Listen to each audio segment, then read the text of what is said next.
A couple weekends ago, my wife and I went on a road trip right after work. We left work, we got right on the highway, and we drove until 2 in the morning. So the word fatigue does not begin to describe how we were feeling as we pulled in Kentucky at 2 a.m. So I thought I'd put together this little video and give you guys some tips on how to stay awake when you're driving on these longer trips. So yeah, let's get right into it.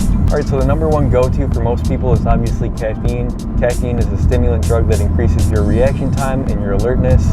A wise man once said, better drink a Red Bull, you can't sleep on life. And so I like Red Bull myself. The problem though is that caffeine only stays in your system for about an hour or two, so it's good for shorter road trips, but for anything longer than 2 hours, you're going to want to look to something else. Also keep in mind that Red Bull has a lot of sugar in it, and sugar also can give you some quick energy, although it does make you even more tired after it starts to leave your system, so just be aware of that. The next thing is going to be listening to podcasts or audiobooks. So for me, as much as I like music, sometimes I feel like listening to music in the car makes me even more tired, especially if it's a song that I've heard like 100 times already. It just kind of repeats itself a little bit. So I like to listen to podcasts. There's a really good one called The Dave Ramsey Show.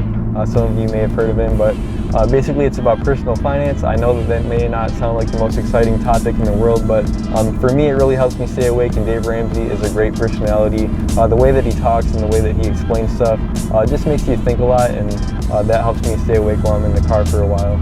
So, credit cards, stupid. Stupid. Student loans, stupid. Car payments, stupid on steroids. Borrowing money on your house to put granite countertops in. Somebody ought to smack you. That's stupid.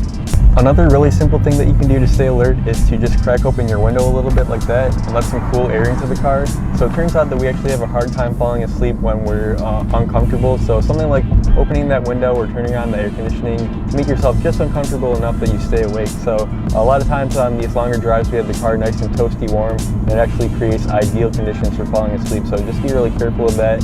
And if you have a BMW, it actually has this pretty cool feature where you may have noticed this dial here in the middle. A lot of people don't know what it's for, but what that does is it allows you to have the heat on in the car, but you can actually have cool air coming out of only the center vents here.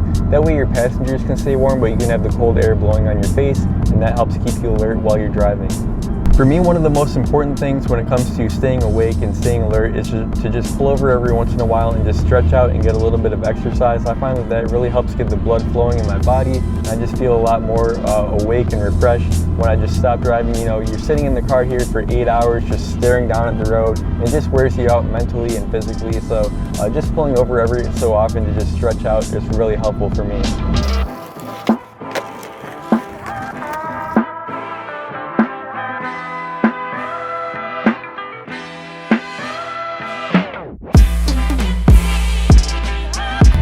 And then finally, the absolute best thing that you can do to help stay awake is to actually pull over and take a nap for a little bit. So I know that that's not always the most convenient thing. You know, we're trying to rush to our destination and get there as quick as possible, but you'd be amazed at something like a half-hour nap, how much energy that you have after that. So when we were on our road trip, my wife and I would switch off every 2 hours or so, and then whoever wasn't driving could kind of put the seat back and take a little bit of a nap. And we just felt that we had a lot more energy when we did that, and very lucky to have her in the car. Being able to drive a manual transmission really came in handy on that trip. So yeah, that really helped. But if you're just driving by yourself, you know, just pull into a parking lot, make sure that your windows are up and your doors are locked, make sure that your surroundings are safe, and just take a nap for a little while, and hopefully nobody bothers you, because that would be kind of weird.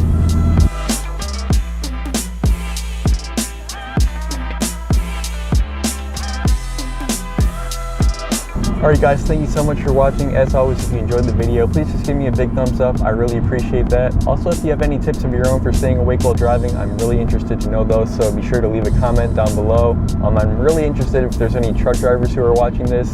When we were on the highway late at night, we saw big semis going through the mountains and stuff, and we just wondered how those guys stay awake doing that every day of the week. So yeah, just leave a comment below if you have any tips on staying awake while driving.